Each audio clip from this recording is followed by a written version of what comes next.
বিশ্বকাপ ইংল্যান্ডকে হারিয়ে আর্জেন্টিনার বিশ্বকাপের ফাইনালে ওঠার আনন্দে উৎসবের নগরী রাজধানীর বুয়েনোস আয়ার্স।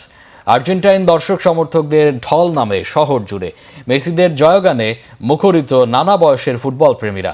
মেসির হাতে টানা দ্বিতীয় শিরোপা দেখার প্রত্যাশা তাদের। মানিক মাহমুদের রিপোর্ট।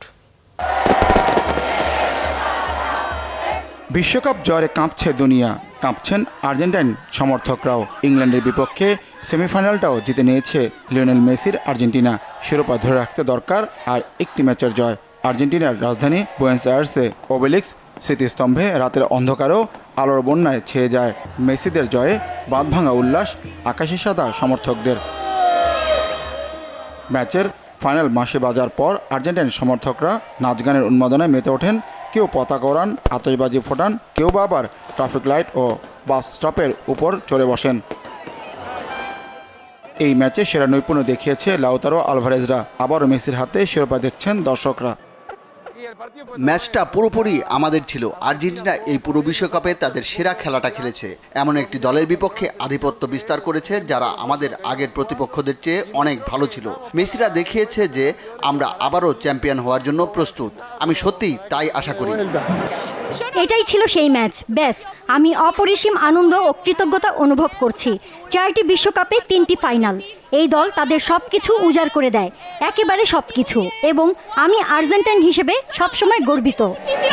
নিউ জার্সিতে ফাইনালে 2010-এর বিশ্ব চ্যাম্পিয়ন স্পেনের সাথে দেখা হচ্ছে বর্তমান চ্যাম্পিয়ন আর্জেন্টিনার। ফিফা র্যাঙ্কিংয়ের সেরা দুটি দলের লড়াইটা কঠিন হবে মনে করছেন দর্শকরা। আমি দেখছি ওরা খুব ভালো করবে।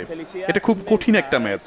স্পেন বিশ্বকাপে খুব ভালো খেলেছে এবং তাদের দলে অনেক তারকা খেলোয়াড় আছে। এটা খুব কঠিন একটা খেলা হবে, কিন্তু আমি দেখছি আর্জেন্টিনা খুবই অনুপ্রাণিত। আমি দেখছি মেসি খুব ভালো খেলছে এবং আমরাও খুব ভালো খেলছি। আমার অনেক বিশ্বাস আছে রবিবার এখানেই আমাদের আবার দেখা হবে। পাতাগোনিয়ার কোত্রাল কো শহরে ফুটবল কিংবদন্তি লিওনেল মেসির 85 ফুট নতুন মূর্তি তৈরি করা হয়েছে। দর্শনীয় এই স্থানীয় ফ্রিলান্স বধের ম্যাচ উপভোগ করেছেন আর্জেন্টাইনরা। ম্যাচে আর্জেন্টিনা 1-0 গোলে পিছিয়ে থেকেও ইংল্যান্ডকে 2-1 গোলে হারায়।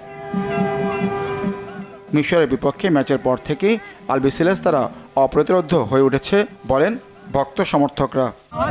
মিশরের বিপক্ষে আমরা যেভাবে ঘুরে দাঁড়িয়েছি, এরপর আর কেউ আমাদের থামাতে পারবে না। দুই দেশের মধ্যে এই লড়াইটা ইতিহাস ও প্রতিদ্বন্দ্বিতার আবহে মোড়া ছিল। 66 বিশ্বকাপে ইংল্যান্ডের বিজয়, ফকল্যান্ড যুদ্ধের প্রতিশোধে 86-তে দিয়াগো ম্যারাডোনার hand of God goal. Italy ও ব্রাজিলের পর তৃতীয় দেশ হিসেবে টানা 2বার বিশ্বকাপ শিরোপা জেতার দৌড় থেকে মাত্র 1 ম্যাচ দূরে Argentina. Manik Mahmud, Bangla vision, sports desk.